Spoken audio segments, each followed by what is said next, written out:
Regarding the decrees, it's important to refer to the decrees that President Donald Trump signed yesterday. Rest assured that we will always defend our sovereignty and our independence, and that we will always provide support to the Mexicans who are in the United States, to our fellow nationals, to our countrymen.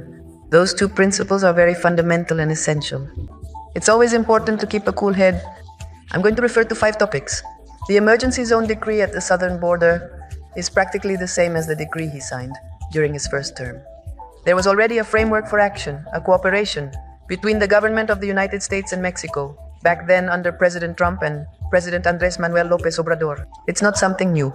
Second point, the declaration of the MPP, which they call Remain in Mexico, is the same decree that was made in 2018. What does this decree mean? That for people who are seeking asylum in the United States, the US does not allow them to stay on its territory while they are asking for asylum.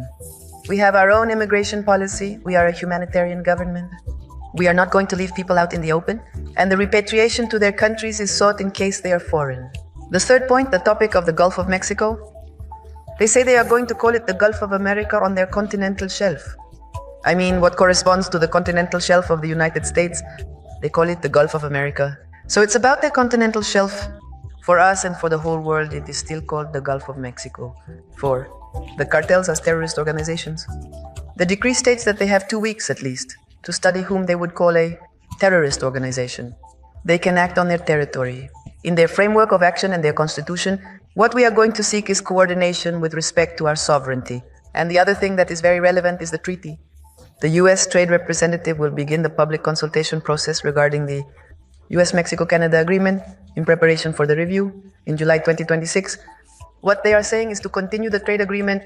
So, it's important to stay calm and read the decrees as they are in order to make an interpretation. And let them know that the President of the Republic will always defend Mexico.